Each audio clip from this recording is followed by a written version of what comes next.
नमस्कार, capital TV Bihar देख रहे हैं आप और मैं हूं आपके साथ शिवानी रतूड़ी। बिहार की सियासत में इस वक्त महागठबंधन बुरी तरह फंसा हुआ नजर आ रहा है। एक और कांग्रेस 70 सीटों की जिद पर अड़ी है, तो दूसरी ओर राजद उसे उतना बड़ा खिलाड़ी मानने को तैयार नहीं है। सीटों का यह घमासान अब सिर्फ बंद कमरों तक सीमित नहीं रहा, ये सार्वजनिक मंचों पर दिखाई दे रहा है। लेकिन यही नहीं, यात्राओं को लेकर भी महागठबंधन की कलह साफ झलक रही है। महागठबंधन में शामिल दलों के बीच सीट बंटवारे को लेकर मतभेद उभर कर सामने आने लगे हैं। चुनाव की तारीखें जैसे जैसे नजदीक आ रही हैं, वैसे वैसे दलों के बीच तालमेल की कमी स्पष्ट दिखाई दे रही है। छोटे दल अधिक हिस्सेदारी की मांग कर रहे हैं, जबकि बड़े दल अपने प्रभाव वाले क्षेत्रों से समझौता करने को तैयार नहीं दिख रहे हैं। ये कलह अगर समय रहते नहीं सुलझी तो इसका सीधा असर गठबंधन की एकता और चुनावी रणनीति पर पड़ सकता है। क्या कुछ चल रहा है बिहार की राजनीति में, आइए जानते हैं विस्तार से। सीटों की सियासत में फंसा महागठबंधन। बिहार में चुनाव भले ही कुछ महीने दूर हों, लेकिन सियासी सरगर्मी पूरे उफान पर है। गठबंधन की राजनीति का सबसे बड़ा उदाहरण कहे जाने वाले महागठबंधन में इस बार सीटों को लेकर ऐसी खींचतान मची हुई है कि अब वे सिर्फ बंद कमरों की बातचीत तक सीमित नहीं। कांग्रेस और राष्ट्रीय जनता दल राजद के बीच सीट शेयरिंग को लेकर जो सुलगती हुई चिंगारी थी, अब वो खुले मैदान पर लपटों की तरह नजर आने लगी है। कांग्रेस ने साफ शब्दों में 70 सीटों की मांग रख दी है, और वो भी ऐसी सीटें जो जिताऊ हों। जी हाँ, यानी सिर्फ संख्या नहीं, गुणवत्ता भी चाहिए। वहीं राजद का रुख ये है कि कांग्रेस की मांग हकीकत से परे है, क्योंकि पिछली बार कांग्रेस को जितनी सीटें दी गई थी वो उसका औचित्य साबित नहीं कर पाई थी। ऐसे में सवाल खड़ा होता है कि क्या ये रस्साकसी आने वाले चुनाव के नतीजों को बिगाड़ सकती है? क्या इससे महागठबंधन की एकजुटता पर बुरा असर पड़ेगा? और क्या जनता को एक बार फिर बिखरे हुए विपक्ष की तस्वीर देखने को मिलेगी?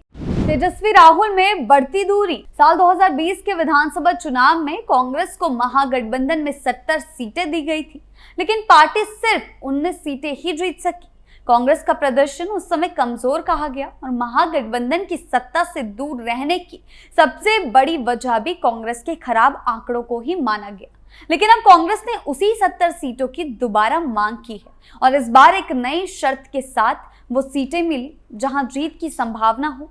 कांग्रेस का कहना है कि उसने अपनी आंतरिक समीक्षा में 27 ऐसी सीटों की पहचान की है जहां या तो पिछली बार पार्टी बहुत कम वोटों से हारी थी, या फिर उसके पास परंपरागत जनाधार है। पार्टी ये भी दावा कर रही है कि इस बार हालात पहले जैसे नहीं है, जमीनी स्तर पर उसने काम किया है। राहुल गांधी की वोटर अधिकार यात्रा को जो समर्थन मिला, भले ही वो थोड़ा बहुत था, लेकिन उनका कहना है कि वो साफ संकेत देता है कांग्रेस अब जनता के बीच फिर से अपनी पकड़ मजबूत कर रही है। साथ ही कांग्रेस ये भी कह रही है कि उसका बिहार में अलग संगठनात्मक ढांचा है, अपने बूथ स्तर के कार्यकर्ता हैं और शहरी इलाकों से लेकर सीमांचल तक एक खास वोट बैंक भी है, ऐसा कांग्रेस का कहना है। और ऐसे में अगर पार्टी को उसकी हैसियत के मुताबिक सीटें नहीं मिली तो वो ना तो प्रचार में जोश दिखा पाएगी और ना ही गठबंधन की रीढ़ बनने में सहयोग कर सकेगी। राजद इस समय बिहार महागठबंधन का सबसे बड़ा चेहरा है। तेजस्वी यादव के नेतृत्व में पार्टी ने न सिर्फ 2020 में अच्छा प्रदर्शन किया, बल्कि अब बिहार अधिकार यात्रा के जरिए उन्होंने दोबारा अपना दावा मजबूत करने की तैयारी शुरू कर दी है महागठबंधन को दिखाने के लिए। राजद का मानना है कि सीटें मांगने का हक तभी बनता है जब पार्टी जमीन पर अपनी ताकत दिखा सके। राजद सूत्रों का कहना है कि कांग्रेस ने पिछली बार 70 सीटें लेकर भी गठबंधन को निराश किया था, और अब वही पार्टी अगर फिर से बड़ी हिस्सेदारी मांगे तो पहले उसे साबित करना होगा कि उसके पास क्या नया है। राजद को यह भी डर है कि अगर सीटों का ज्यादा हिस्सा कांग्रेस को दिया गया और उसने फिर से खराब प्रदर्शन किया तो जनता में ये संदेश जाएगा कि गठबंधन में नेतृत्व का संकट है। इसलिए राजद इस बार पूरे समीकरणों को अपने पक्ष में करने की कोशिशों में जुटा हुआ है। न सिर्फ ज्यादा सीटों की मांग कर रहा है, बल्कि जिन सीटों पर उसकी पकड़ मजबूत है वहां समझौता करने के मूड में भी दिखाई नहीं दे रहा है। तेजस्वी यादव का ये बयान कि कभी 243 सीटों पर चुनाव लड़ने के लिए तैयार भी है कि नहीं, कहीं ना कहीं कांग्रेस को दबाव में लाने की रणनीति का हिस्सा माना जा रहा है। इस चुनावी मौसम में यात्राओं का बोलबाला है। राहुल गांधी की वोटर अधिकार यात्रा जो हाल ही में खत्म हुई थी और अब तो वो एक नई यात्रा की शुरुआत करने जा रहे हैं, या तेजस्वी यादव की बिहार अधिकार यात्रा की बात करें, दोनों यात्राओं का मकसद जनता के बीच सीधा संवाद करना था। लेकिन इन दोनों यात्राओं के दिशा और उद्देश्य जितना एक जैसा दिखता है उतना ही अलग अलग भी है। तेजस्वी यादव ने मंगलवार से बिहार अधिकार यात्रा की शुरुआत जहानाबाद से की। यात्रा के पहले ही दिन उन्होंने जहानाबाद, इस्लामपुर, हिल्सा और फतुहा में जनसभा को संबोधित किया और इस दौरान उन्होंने लोगों से कहा कि 5 साल नहीं, महज 20 महीनों के लिए मौका दें। अगर उम्मीदों पर नहीं उतरा और बिहार की तस्वीर नहीं बदल दी तो इस्तीफा दे दूंगा। ये एक बड़ा बयान है, लेकिन पहले भी तेजस्वी यादव बीच में उप मुख्यमंत्री बने थे और उस दौरान उनका कोई भी काम देखने को नहीं मिला था। अगर कांग्रेस और राजद के बीच ये टकराव ऐसा ही चलता रहा तो आने वाले विधानसभा चुनाव में इसका सीधा सीधा फायदा एनडीए को हो सकता है।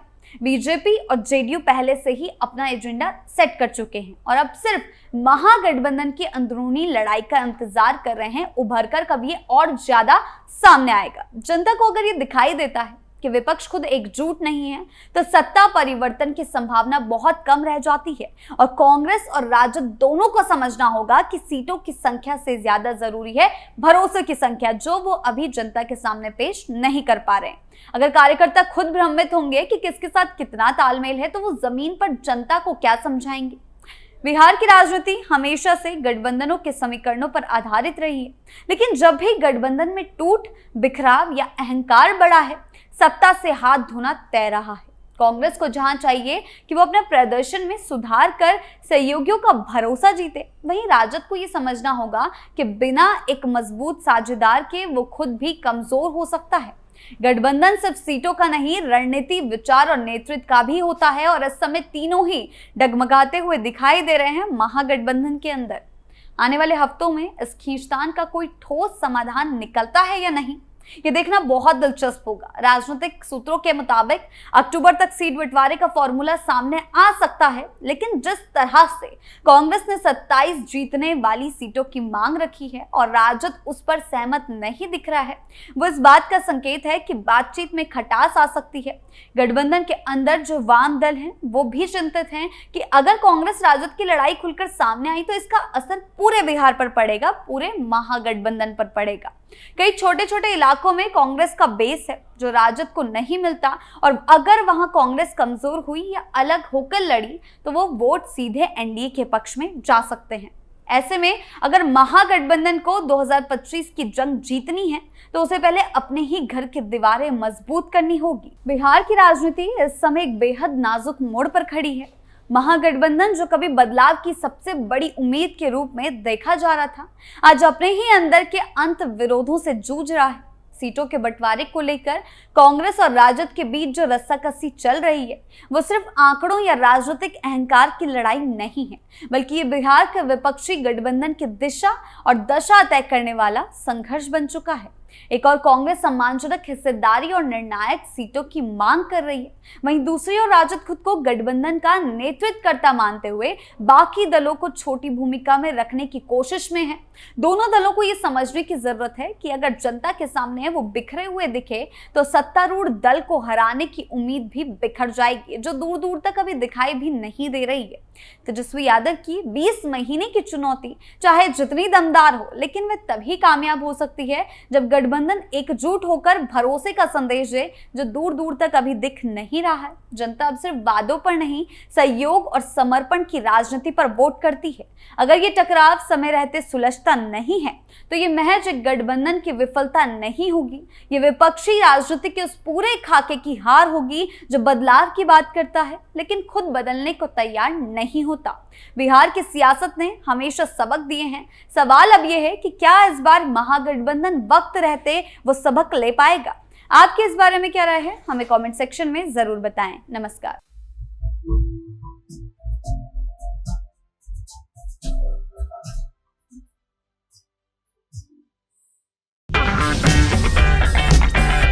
अगर आपको हमारा वीडियो पसंद आया हो तो इसे लाइक करें, हमारे चैनल को सब्सक्राइब करें और हाँ, बेल आइकन दबाना ना भूलें ताकि आप तक हमारे वीडियो की नोटिफिकेशन पहुंचती रहे। आप अपना सुझाव हमें कमेंट बॉक्स में दे सकते हैं। हमारे साथ जुड़ने के लिए शुक्रिया।